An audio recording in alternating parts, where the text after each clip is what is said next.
فقہ السیرہ کا مطلب یہ کہ سیرت کے واقعات سے نتائج کا استنباط، استخراج. مثلا نبی کریم صلی اللہ علیہ وسلم نے بکریاں چرائی ہیں. صحابہ سے حضور نے ایک دفعہ صحابہ حضور کے ساتھ گئے نا باہر، تو چاروں کریکٹ ہو گئے، چاروں ایک دفعہ حضور باہر تشریف لے کر گئے صحابہ کے ساتھ ایک جگہ، تو وہاں کوئی جنگلی قسم کے کوئی پھل لگے ہوئے تھے، تو آپ نے ایک خاص قسم کے پھلوں کی، اس پھل میں سے آپ نے کہا یہ جو سیاہ سیاہ ہیں، گہرے رنگوں کے ہیں، یہ توڑو، یہ لذیذ زیادہ ہوتے ہیں. تو صحابہ کو خیال آیا کہ ان جنگلی پھلوں میں سے آپ کا اس کو پہچاننا، اس جھاڑی میں سے، اسے لگتا ہے کہ آپ کا کوئی تجربہ رہا ہے. تو انہوں نے آپ سے پوچھا کہ یا رسول اللہ کیا آپ نے بکریاں چرائی ہیں؟ یعنی یہ تو چرواہوں کو پتا ہوتا ہے اس بات کا جو بکریاں چراتے ہیں. تو آپ نے فرمایا ہاں، کوئی نبی ایسا نہیں گزرا جس نے بکریاں نہ چرائی ہیں. اب اللہ پاک نے نبیوں سے بکریاں چروائی ہیں تو ظاہر بات ہے اس میں کوئی حکمت تو ہوگی، اور اس حکمت پر سیرت نگاروں نے بڑا کلام کیا، بڑا طویل کلام کیا، اس کے اوپر بڑی باتیں لکھی ہیں کہ کیا فوائد تھے جو ہو سکتے تھے. بتاؤں گا انشاءاللہ، بھی آتا ہے آگے بات. دادا جان میں نے بتایا تھا کہ جناب عبد المطلب 8 سال کی عمر میں نبی کریم صلی اللہ علیہ وسلم جب 8 سال کے تھے، بڑے وہ تھے، تو وہ فوت ہو گئے.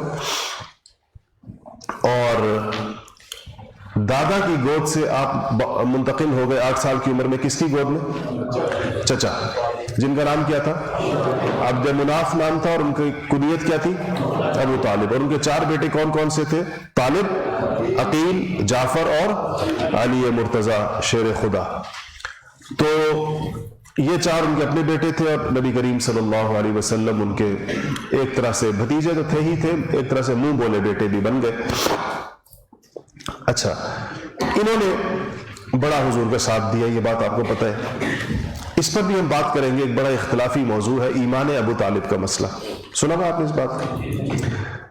کچھ لوگوں کا اصرار ہے کہ ابو طالب کو مسلمان مانا جائے، اور سیرت اور سنت اور حدیث کی کتابوں میں ہمیں اس بارے میں کہیں کوئی ایسا لفظ اور کوئی ایسا، ابو طالب کے کفر کی حالت میں دنیا سے جانے پر تو احادیث موجود ہیں اور روایتیں اپنی تفصیلات کے ساتھ موجود ہیں، لیکن ابو طالب کے ایمان کے بارے میں جس سے پتہ چلے کہ وہ، اور اس کی بہت واضح وجہ تھی.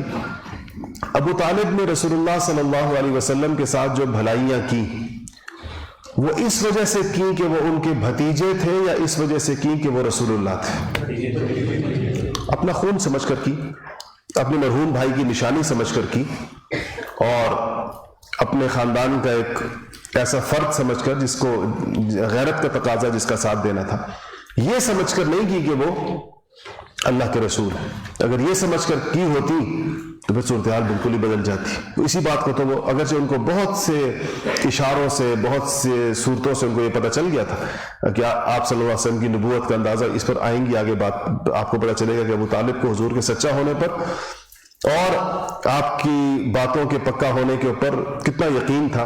اس سب کے بعد جو ہے وہ اسلام نہ لانا بہرحال آپ کے لیے بڑا قلق کا باعث تھا. اور آپ سوچیں کہ یہ بات اتنی صحابہ میں معروف تھی کہ بہت بات کی بات ہے، بہت بات کی بات ہے. وہ فتح مکہ کے موقع پر جناب صدیق اکبر رضی اللہ تعالیٰ عنہ حضور کے پاس حاضر ہوئے اور فرمایا کہ یا رسول اللہ، میرے والد ابو قحافہ اب اسلام لانے پر تیار ہو گئے. اسے آپ اندازہ لگائیں کہ ابو بکر صدیق کے والد فتح مکہ پر ایمان لائے. اس وقت ان کی عمر کوئی 90 سال کے لگ بھگ اس لیے ہوگی کہ خود سیدنا صدیق اکبر کی عمر جو ہے وہ 60 سال کے قریب تھی، اس وقت آس پاس تھی.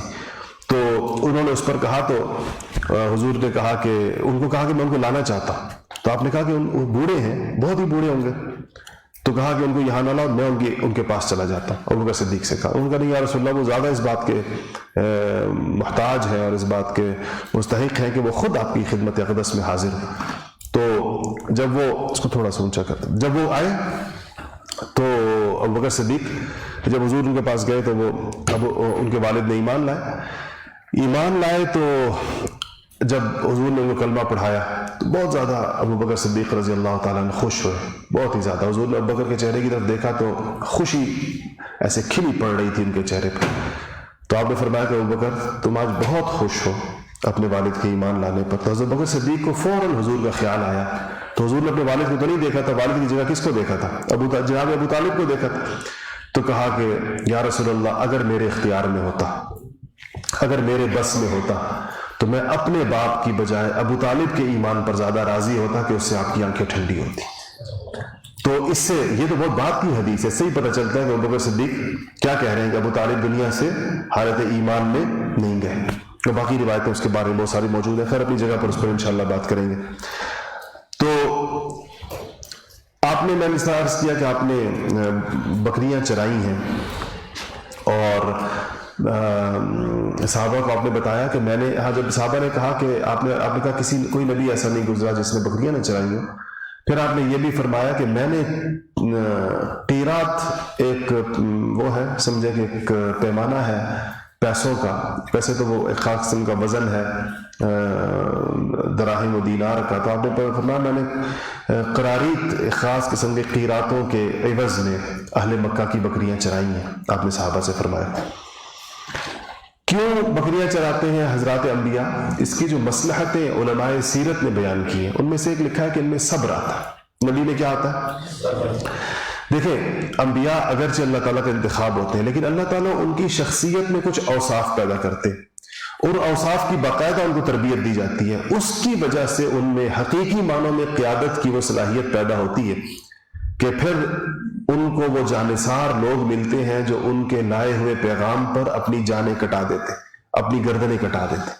اور نبیوں کے بعد بھی وہ ہمارے خواجہ سلطان صاحب پڑھتے ہیں, نظمیں بہت اچھی پڑھتے ہیں, تو وہ پڑھتے ہیں کہ حضور کے نام لیواؤں نے تو حضور کے سینکڑوں سال کے بعد بھی صفیں الٹ دی دشمنوں کی حضور کا نام لے کر. آج بھی اگر اسلام کے نام پر جان قربان کرنے کا کوئی جذبہ کہیں پر پیدا ہوتا ہے تو رسول اللہ صلی اللہ علیہ وسلم کے دین کے نام پر پیدا ہوتا ہے.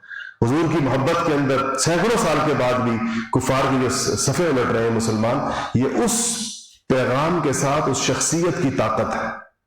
آج ہمارے ہاں یہ لیڈرشپ کا جو مضمون پڑھایا جاتا ہے اور ہر ایک کی خواہش ہوتی ہے, بزنس لیڈرز پیدا کیے جا رہے ہیں, فلاں لیڈرز پیدا. آپ کبھی ان مضامین میں پڑھائے ہوئے اوصاف کا موازنہ کریں نبی کریم صلی اللہ علیہ وسلم کی تربیت کے ساتھ, اس سے بہت فرق ہوتا ہے. بعضوں کا بعض ایسی باتیں بتائی جاتی ہیں کہ جو شخصیت میں آ جاتی ہیں جس کا نقصان تو ہو سکتا ہے, فائدہ نہیں ہو سکتا. نبیوں کی جو تربیت ہوتی ہے, نبیوں کا جو کہ ہاں جو اللہ پاک جو ان کو مقبولیت عطا فرماتے ہیں, وہ دلوں میں ایک کیفیت عطا فرماتے ہیں, اور دلوں میں ایک ایسی کیفیت عطا کرتے ہیں جس کے بعد ان کی بات اطاعت کی جاتی ہے, ان کی بات مانی جاتی ہے اور دل و جان سے مانی جاتی ہے. اور وہ کوئی زبردستی یا کوئی دھوس نہیں ہوتی, وہ کسی کے اوپر مسلط کردہ کوئی چیز نہیں ہوتی, بلکہ انسانیت ان کے سامنے خود ہی اپنا دل بچھا دیتی ہے. تو ایک تو بکریاں چرانے سے, چونکہ بکریاں تنگ بہت کرتی ہیں, ادھر بھاگتی ہیں ادھر بھاگتی ہیں, کنٹرول نہیں ہوتی ہیں, تو امت کی مثال بھی ایسے ہی ہوتی ہے. جس نبی کے حوالے امت ہوتی ہے تو لوگ ہر طرح کے ہوتے ہیں. اس میں آپ اس کو بالکل اپنے ایک جو آپ میں سے جو اساتذہ ہیں, جو ٹیچرز ہیں, وہ اس کو بہت اچھی طریقے سے سمجھ سکتے ہیں کہ کلاس بھی اسی قسم کی ایک چیز ہوتی ہے. اس میں ہر قسم کے لوگ ہوں گے, بڑے شرارتی بھی ہوتے ہیں, بڑے تنگ کرنے والے, نہ پڑھنے والے, قابل لائق. ایک استاد کی ذمہ داری یہ ہوتی ہے کہ اس مختلف قسم کے لوگوں کو وہ ایک یکساں ہمدردی کے ساتھ, خیر خواہی کے ساتھ اور محنت کے ساتھ ان کو چلا رہا ہوتا ہے.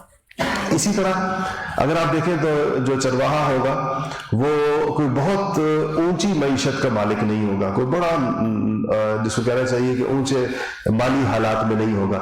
تو انبیاء علیہ السلام کو بھی اللہ جل شانہ جو ہے وہ جفاکشی, سادگی اور موٹا جھوٹا جس کو کہتے ہیں کھانے پینے پہننے اوڑھنے میں, نبیوں کی زندگی میں آپ کو وہ نہیں نظر آئے گی, ناز و نعمت کی فراوانی نہیں نظر آئے گی. وہاں پر آپ کو گزارا نظر آئے گا, آپ کو وہ بھی صبر کی اقسام.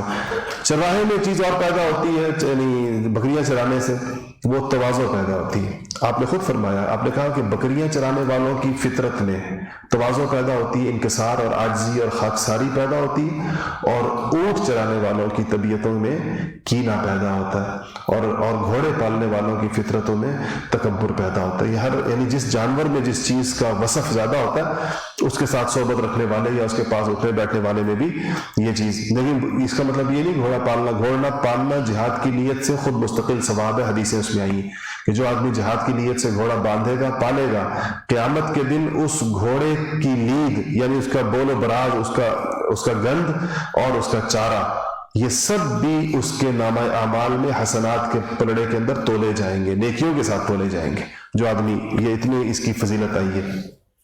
تو اس کے ساتھ یہ ہے کہ آپ دیکھیں تو اکثر بکریاں چرانے والے جو ہیں وہ جنگلوں میں تنہا ہوتے ہیں، بھیڑیوں کے حملے کا خطرہ ہوتا ہے، بکریوں پر مختلف، تو اس سے وہ بھی پیدا ہوتی ہے، شجاعت پیدا ہوتی ہے، شجاعت کا وصف یعنی بہادری وہی مطلوب ہے. بکریاں پالنے والے اس میں خاص قسم کی اپنی بکریوں پر شفقت ہوتی ہے. یا میں نے تو پالی ہوئی ہیں 2، آپ نے دیکھی ہوں گی البرہان میں 2 کھڑی ہوتی ہیں بکریاں، تو مجھے پتا ہے بکریاں پالنے میں کیا ہوتا ہے. یہ بکریوں میں جو چھوٹا بچہ ہوتا ہے، جو بچے ہیں نا یہ تو بڑے ہو گئے، ان کو تو سال سے زیادہ ہو گئے، چھوٹے چھوٹے بچے آئے تھے اتنے سے، ان کو فیڈر سے دودھ پلاتے تھے، کراچی سے منگوائے تھے میں نے. تو یہ خاص نسل ہے، یہاں ملتی نہیں ہے، اس لیے کراچی سے منگوانی پڑی. ان کے آپ نے دیکھا کان بہت زیادہ لمبے، زمین سے بھی باہر جا رہے ہوتے. اور ان کی قیمت آپ کو عجیب بتاؤں کہ ان کی قیمت ان کے کانوں کی لمبائی کے حساب سے ہوتی ہے. اور عجیب بات ہے کہ مطلب کان تو کسائی جو ہے بکری میں سب سے پہلے کاٹ کے پھینک دیتا ہے، کسی کام کا نہیں ہوتا. 1 انچ اگر ان کا کان زیادہ بڑا ہو تو قیمت میں کئی لاکھ کا فرق پڑ جاتا ہے. تو یہ ایسی بس شغل ہی ہے، ورنہ فائدہ تو اس کا کوئی سی بھی بکری ہو سنت کی مطلب، یعنی آپ یہ نہ سمجھے کہ یہی بکری پالنا کوئی زیادہ اہم ہے. ہمارے ہاں کوئی جمعے کے دن کئی جمعے متواتر دوپہر کے کھانے میں دال چاول بنایا گیا، تو میرا چھوٹا سا بھتیجا اپنی ماں سے پوچھنے لگا کہ جمعے کے دن دال چاول کھانا سنت ہے کیا؟ تو واقعی بچہ چھوٹا تو اس کا خیال ہو کہ لازمی سنت ہوگا، جب یہ کوئی 4تھا 5واں جمعہ تھا شاید. تو آپ بھی ایسا نہ سمجھے کہ لمبے کانوں والی بکریاں پالنا سنت ہے.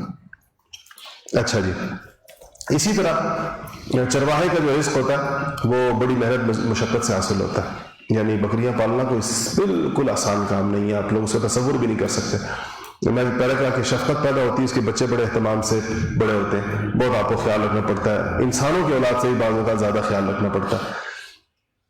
اسی طرح چرواہے کا جو ہے رزق اس کی مشقت سے حاصل ہونے کی وجہ سے اس میں محنت سے روزی کمانے کا اور یہ جذبے پیدا ہوتے ہیں. یعنی اس طرح اور بہت ساری آپ چیزیں نکال سکتے ہیں کہ یہ سمجھ میں آپ کو یہ آئے گا کہ یہ حضرات انبیاء علیہ الصلوۃ والسلام کی تربیت تھی. اچھا، اس کے بعد یہ ہے کہ اس سارے عرصے میں ہمارے پاس جو آپ کی مکی زندگی کی جو تفصیلات ہیں، یہ بات آپ یاد رکھیے گا، یہ بہت کم ہے.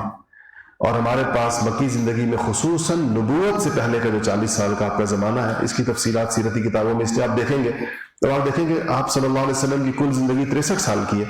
63 سال میں سے پہلے 40 سال مکہ میں گزرے ہیں نبوت سے پہلے والے، پھر مکہ مکرمہ میں 13 سال گزرے نبوت والے، اور 10 سال گزرے مدینہ شریف میں ہجرت کے بعد. یہ 3 حصے ہو گئے آپ کی زندگی کے. آپ ان 3 حصوں کو اگر سیرتی کتابوں میں دیکھیں گے تو یہ جو پہلے 53 سال ہیں جو مکہ میں گزرے ہیں، جس میں 40 نبوت سے پہلے والے اور 13 نبوت کے بعد والے، ان 53 سالوں پر کتاب کا 1/4 حصہ بمشکل مشتمل ہوگا سیرتی کتابوں کا، اور باقی 75% جو اس کا والیوم ہوگا پوری کتاب کا وہ اس مدینہ منورہ کے 10 سالوں پر مشتمل ہوگا. اس کی وجہ کیا ہے؟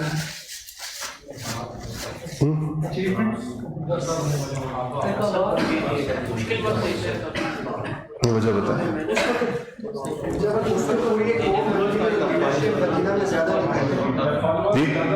لیڈرشپ جو ہے وہ مدینہ میں رسول اللہ نے زیادہ نہیں کری، کیونکہ نبی تو نبی ہوتا ہے ہر جگہ. زیادہ تھے اور وہ ایک ایک چیز کو بہت سارے تھے اور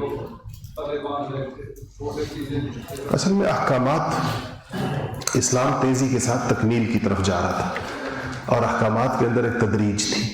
اس تدریج میں پہلے 53 سال ایک طرح سے آپ سمجھ لیجئے، یا اگر پہلے 13 سال نبوت کے بعد کے اگر آپ سمجھ لیں وہ تربیت ہے، اور اسی تربیت کی بنیاد پر پھر پہ در پہ اب آپ جا کے مدینہ میں جا کر دیکھیں گے سب سے پہلے جہاد آ رہا ہے، زکوٰۃ آ رہی ہے، حج وہاں پر آیا ہے، روزہ وہاں پر آیا ہے، ہر چیز آپ کو جا کر بھائی یہاں تو عبادات بھی وہاں جا کر پوری ہو رہی ہیں.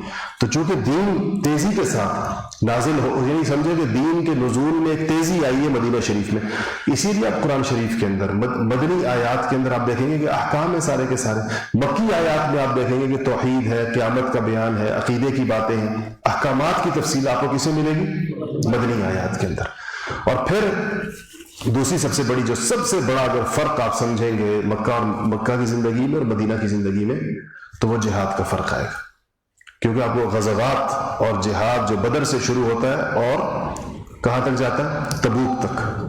یہ پورا کا پورا عرصہ آپ کو یہ اتنا تیز رفتار ہے کہ یہ سارے کے سارے کو 8 سے 9 سال کا عرصہ ہے. اور اس میں پے در پے یہ جو غزوات ہوئی ہیں، اور غزوات ایسی چیز تھی کہ مطلب پوری سیرت کا، اس لیے یعنی غزوات سیرت کا اتنا غالب حصہ ہے کہ سیرت کے مضمون کا دوسرا نام مغازی ہے.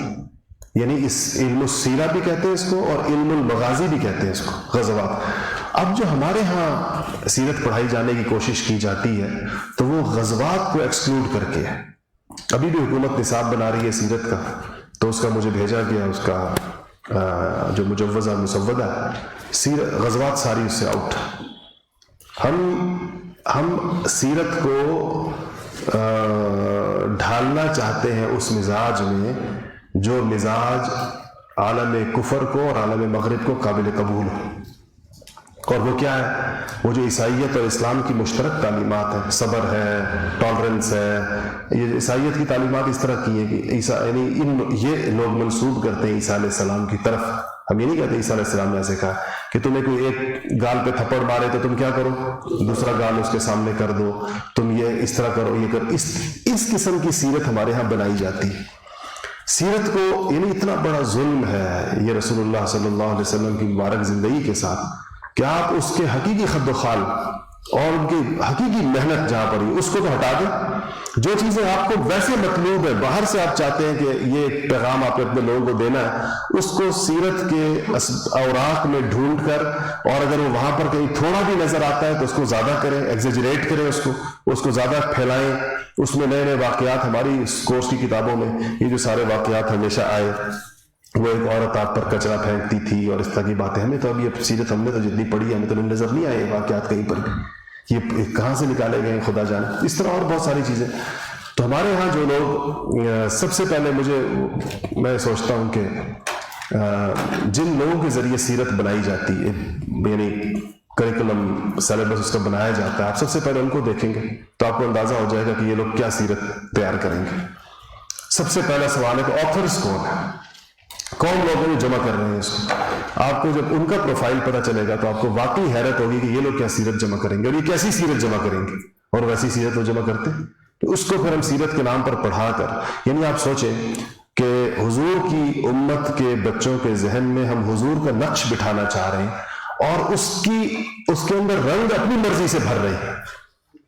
حضور کا جو حقیقی نقش ہے، آپ کی شخصیت کا جو سیرت کے ذریعے سے پتہ چلتا ہے، آپ کی جو صحیح شخصیت کی جو ایک ہمارے سامنے تصویر بنتی ہے، اس میں اپنی مرضی سے انجینئرنگ کرنا، اس کے اندر کچھ ایسی اہم ترین چیزوں کو جس کے بارے میں آپ فرمائیں کہ مجھے بھیجا اس کے لیے گیا ہے، اس میں ہم نکال دیں اور صرف یہ دیکھیں کہ دنیا ہم سے کیا چاہتی ہے کہ ہم اس عنوان کے تحت کیا پڑھائیں، اس عنوان کے تحت کیا چیزیں لائیں. تو یہ بہت ہی جس کو کہنا چاہیے کہ آپ صلی اللہ علیہ وسلم کے ساتھ آخری درجے کی بے وفائی ہے آپ کی تعلیمات کے ساتھ. یہ علماء کے ذمے ہے کہ وہ صحیح سیرت کا صحیح قرآن و سنت سے جو مستفاد اور جو صدیوں سے جو محفوظ چلتی چلی آ رہی ہے، اگر ہم نے یہ کام کیا، بعین ہی یہی کام یہود و نصارہ نے اپنے نبیوں کے ساتھ کیا تھا. انہوں نے اپنے نبیوں کی سیرت اپنی مرضی سے تشکیل دی تھی، اور اس میں انہوں نے تو خیر آخری حد کر دی تھی کہ اگر اس زمانے کے مذہبی پیشواؤں کی زندگی میں جو برائیاں تھیں، انہوں نے اپنی برائیوں کو جسٹیفائی کرنے کے لیے وہی الزامات اپنے نبیوں پر بھی دھرے تھے. یہ چیزیں نبیوں کی زندگی سے، میں اس کی تفصیل میں نہیں جانا چاہتا کیونکہ ویسے وہ زبان پر لانے والی باتیں ہی نہیں ہیں، حقیقت ہی ہے. نبیوں کی پاک باز سیرتوں پر انہوں نے ایسے الزام آج بھی موجود ہیں ان انجیل کے 17-18 نسخوں کے اندر جو اس وقت موجود دنیا کے اندر، اور وہ چیزیں انہوں نے نبیوں کی طرف منسوب کی. کیوں منسوب کی؟ تاکہ اس زمانے کا جو مذہبی طبقہ ہے جو سیرت کو بیان کر رہا ہے، اس کی زندگی میں جو برائیاں ہیں وہ اپنی برائیوں کو جسٹیفائی کرنے کے لیے کہ اگر ہم یہ کر رہے ہیں تو یہ نبی بھی کرتے تھے ایسے، تو اس سے برائی کا تصور ہی ختم ہو جائے گا. بھائی جو نبی بھی کرتے تھے اس کا مطلب ہے اس کی تو کوئی جواز ہوگا، اور نہیں تو گنجائش ہوگی کم سے کم. تو اس لیے یہ ہماری نبی کریم صلی اللہ علیہ وسلم کے ساتھ ہمارے تعلق کی یہ منیمم ریکوائرمنٹ یہ ہے کہ ہم آپ کی حیات طیبہ اور آپ کی سیرت مبارکہ اس کا صحیح نقشہ اپنی اگلی نسلوں کے سامنے پیش کریں. صحیح ہے نا؟ یہ آپ لوگ اپنے دل میں اس عزم کو رکھیں. جب آپ لوگ سیرت پڑھائیں تو وہ جو اس کے نگلیکٹڈ ایریاز ہیں جس کو آپ دیکھیں کہ معاشرے نے اس کو چھوڑ دیا, اس کو اہتمام کے ساتھ بیان کریں. یہ حضور کے ساتھ ہماری وفاداری ہوگی کہ ہم کہیں کہ چونکہ معاشرہ اس کو بیان نہیں کر رہا, لوگ اس کو بیان کرنے سے کترا رہے ہیں, ڈر رہے ہیں یا خوفزدہ ہو رہے ہیں, آپ ان حصوں کو اسی طرح بیان کریں جس طرح وہ قرآن, اس کو اپنی طرف سے میں نے گھٹائیں بڑھائیں نہیں, لیکن جس طرح وہ قرآن و سنت میں آئے اس طرح اس کو ضرور بیان کریں. آپ صلی اللہ علیہ وسلم کو تو میں نے کہا کہ اس میں ہمیں مکہ کے زمانے میں ہم زیادہ تیز اس لیے چلیں گے کہ اس کی تفصیلات کم ہیں, اور پھر جب مدینہ کا زمانہ آئے گا تو انشاءاللہ اس میں ہماری رفتار خود بخود جو ہے ہو جائے گی.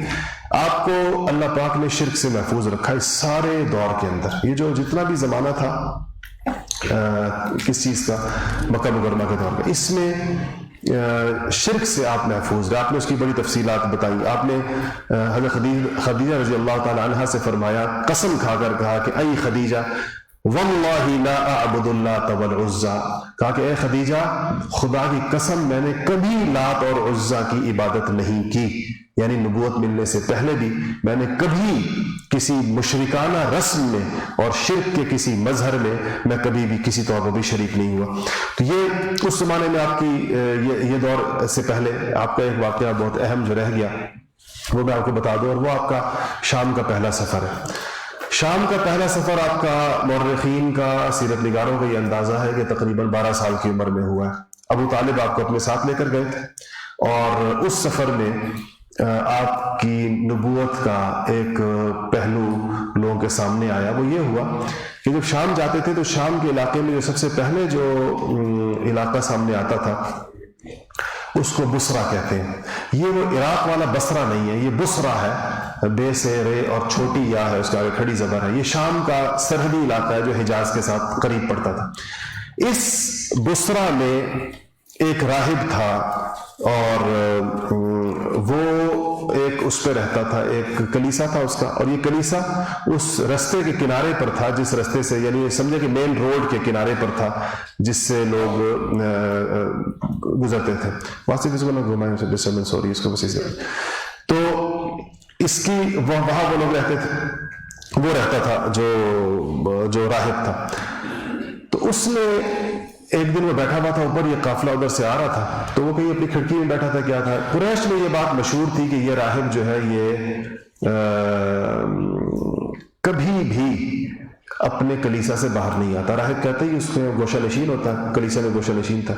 اس دن ایک بالکل عجیب واقعہ یہ ہوا کہ وہ راہب جو ہے وہ باہر نکل آیا اور اس قافلے والوں کے پاس آیا, اور ایک شخص کا ہاتھ پکڑتا ہے اور اس کے چہرے کو دیکھتا ہے, اور دیکھتے دیکھتے رسول اللہ صلی اللہ علیہ وسلم کے پاس آیا. آپ 12 سال کے بچے, آپ کا ہاتھ پکڑا اور ایک دم چیخ پڑا, کہتا ہے کہ واللہ خدا کی قسم یہ رسول رب العالمین ہے, یہ اللہ تعالیٰ کے رسول ہے.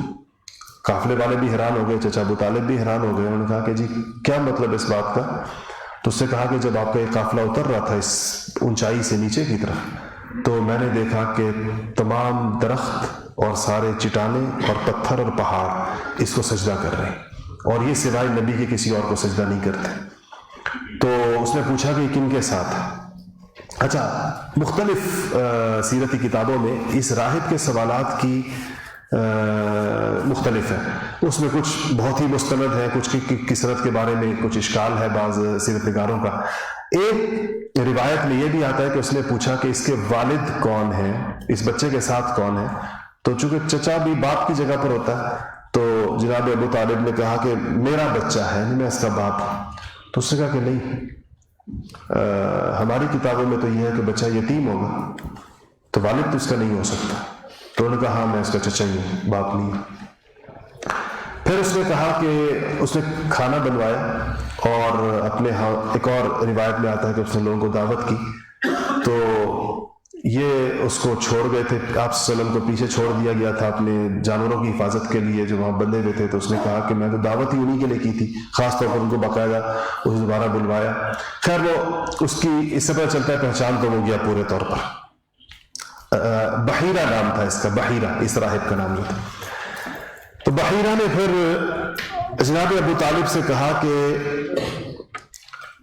میں آپ سے گزارش کرتا ہوں کہ اس بچے کو شام نہ لے کر جائیں. آپ شام جا رہے ہیں کیونکہ شام میں یہودی ہیں اور ان کے ہاں بھی، یہ خود تو عیسائی تھا، نصرانی تھا یہ جو راہب تھا، یہودیوں کو بھی کہ ہاں بھی یہ اس بات کا کچھ نہ کچھ علم ہے کہ نبی آخر الزمان کا آنے کا زمانہ آ گیا ہے، تو وہ بھی اس تلاش میں ہے. ایسا نہ ہو کہ وہ ان کو دیکھ لیں اور پہچان لیں، پھر ان کو پتہ، وہ تو اس انتظار میں ہے کہ وہ بنو اسرائیل میں سے آئیں گے اور اس انتظار کے اندر ہے کہ اسحاق کی اولاد میں سے آئیں گے، انہیں پتہ چلے کہ یہ بنو اسماعیل میں آ گئے تو ان کو نقصان نہ پہنچائے، اس لیے آپ ان کو شام نہ لے کر جائیں.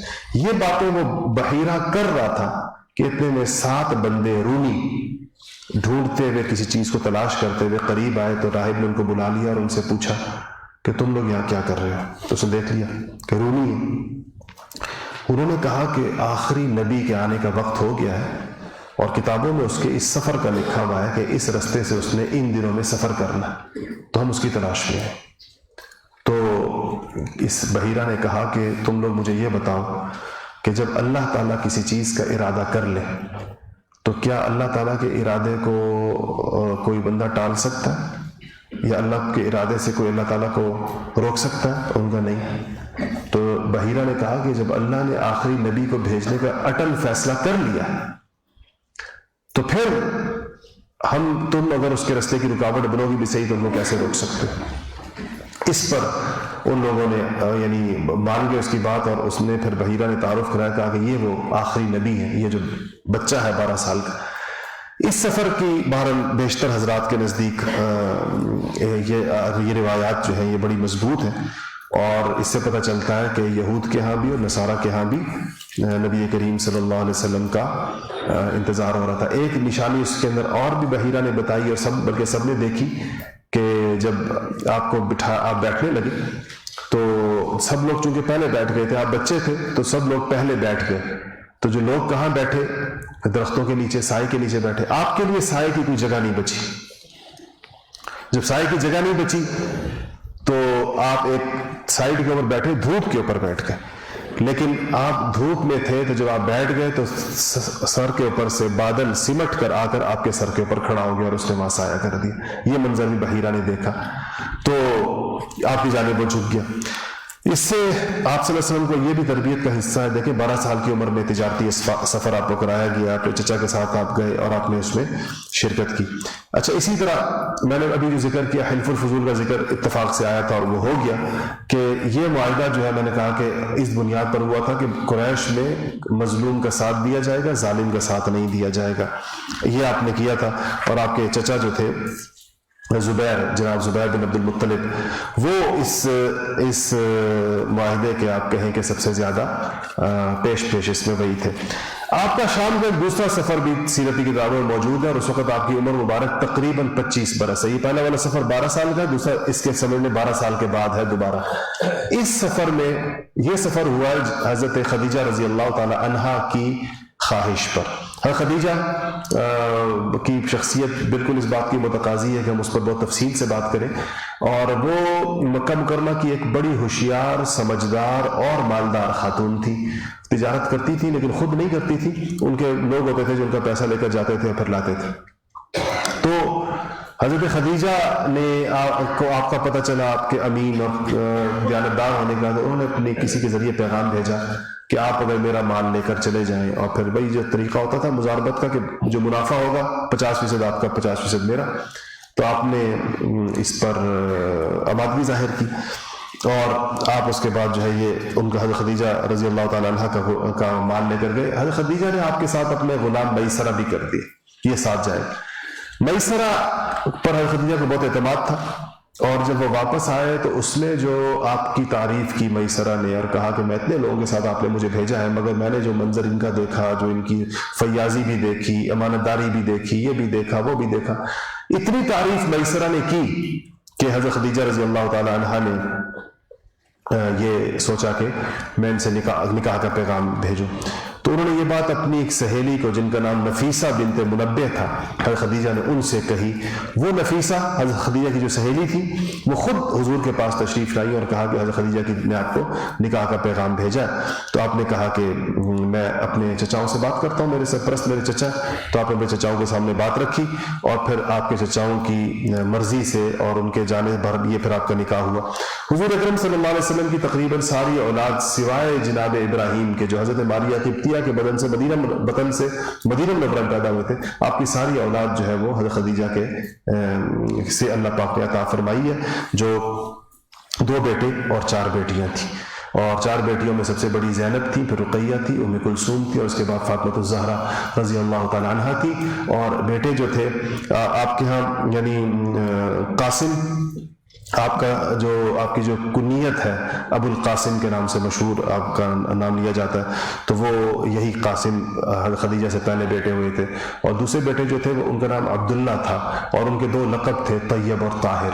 لیکن اسی لیے بعض سیرت نگار جو کہتے ہیں کہ 4 بیٹے تھے, وہ طیب اور طاہر کو الگ الگ بیٹے گنتے ہیں تو 4 بیٹے بن جاتے ہیں, ورنہ بیٹے 2 ہی ہیں. عبداللہ ہی کا لقب جو ہے وہ طیب اور طاہر. تو یہ سارے کے سارے بچے یہ بیٹے دونوں کے دونوں یہ تو بچپن میں ہی فوت ہو گئے. بیٹیاں آپ کی 4 بڑی ہوئی اور ان میں سے ایک جو تھی ان کی شادی اپنے خالازاد بھائی ابو العاص سے ہوئی. ابو العاص حضرت خدیجہ کی بہن کے بیٹے تھے.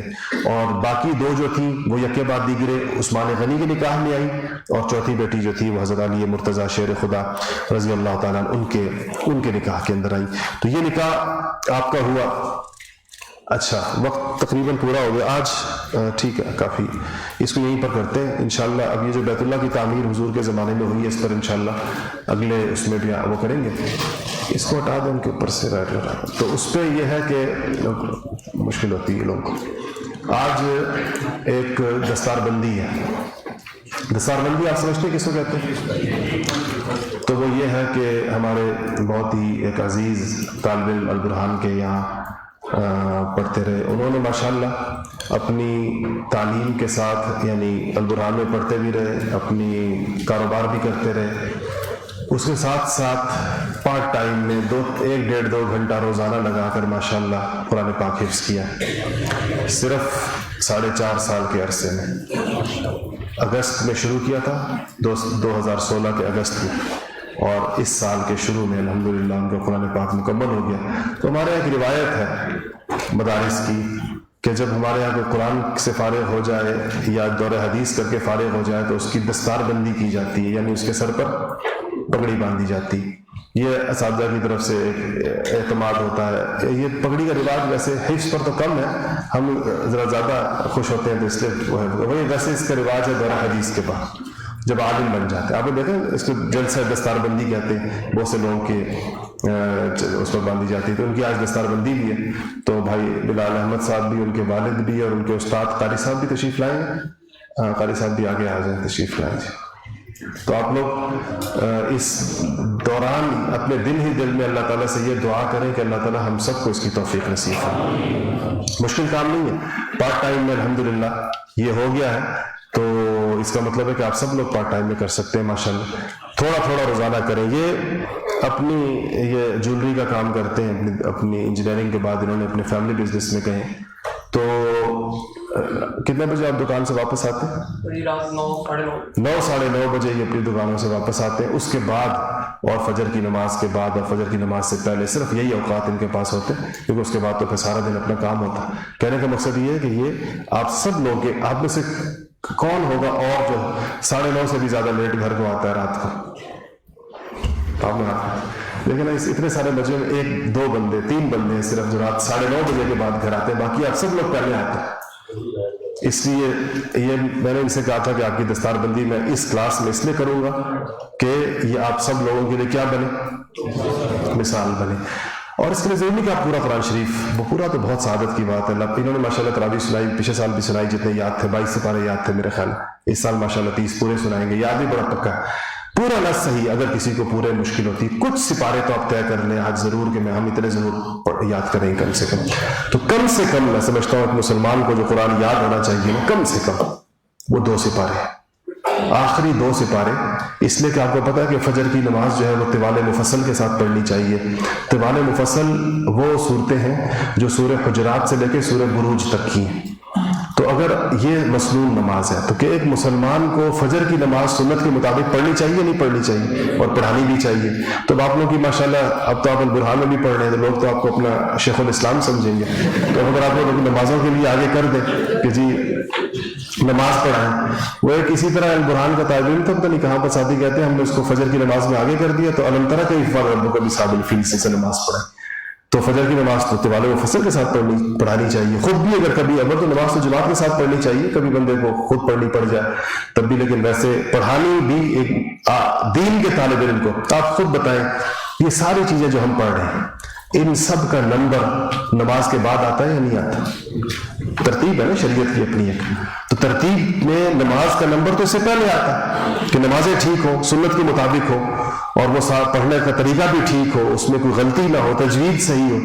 تو اس کے لیے ضروری ہے کہ کچھ نہ کچھ قرآن آپ لوگ ضرور یاد کریں، اور اس سے پہلے مرحلہ یہ ہے کہ قرآن آپ پڑھیں، صحیح درست قرآن پڑھا کریں، ٹھیک ہے نا جی؟ تو یہ ان کو مائک ایک دے دیں گے نا، کہاں گے بھائی بھائی ہے نا مائک ہے نا ایک مائک، تاکہ آخری 2-3 سورتوں کی تلاوت کریں، پھر ہم دعا کریں گے، پھر اس کے بعد یا یہی دے دیں یہ والا دے دیں، آخری 2 قل اور پھر الف لام میم کی پہلی 3-4 آیت۔ بیٹھ ادھر ہی بیٹھ جائیں مسئلے۔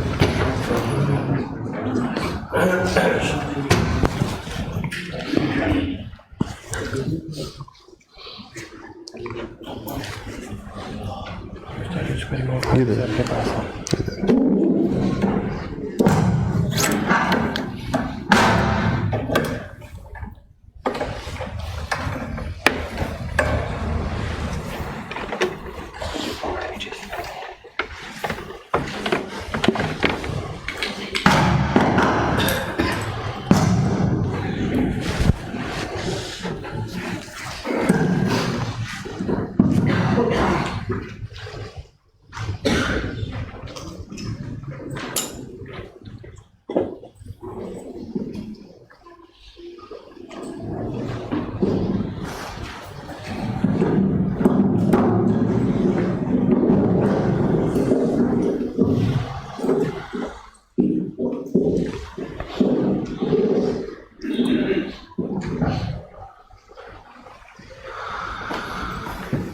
أعوذ بالله من الشيطان الرجيم. بسم الله الرحمن الرحيم.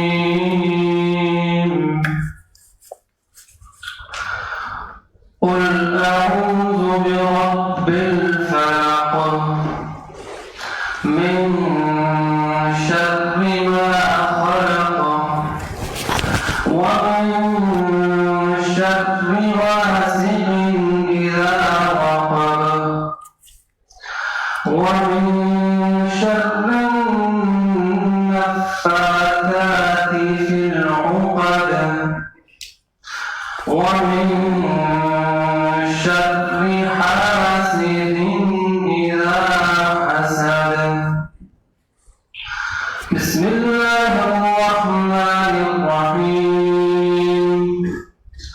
قل أعوذ برب الناس ملك الناس إله الناس من شر الوسواس الخناس الذي يوسوس في صدور الناس من الجنة والناس.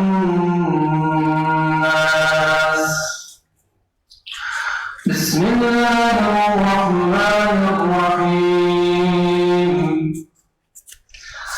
ألف لام ميم. ذلك الكتاب لا ريب فيه هدى للمتقين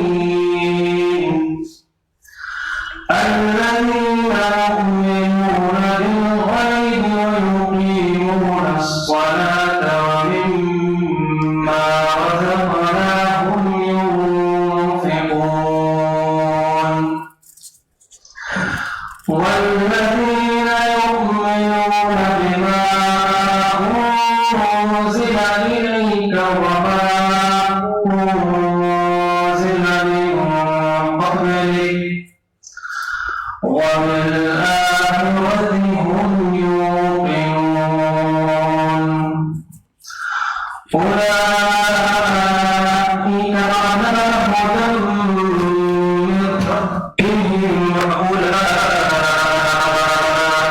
هم المفلحون إن الذين كفروا سواء عليهم أأنذرتهم أم لم تنذرهم لا يؤمنون ختم الله على قلوبهم وعلى سمعهم وعلى أبصارهم غشاوة ولهم عذاب عظيم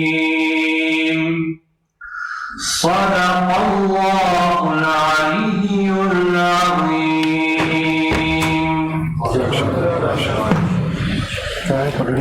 قاری صاحب آئیے آپ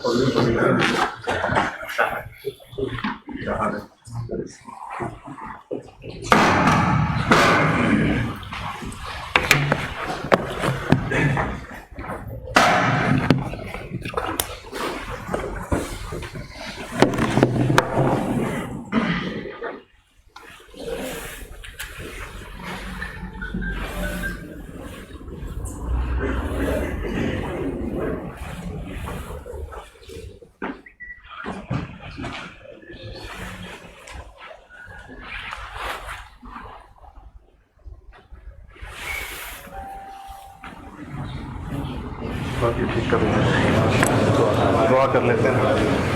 الحمد للہ رب العالمین والعاقبۃ للمتقین والصلاۃ والسلام علی سید الانبیاء والمرسلین.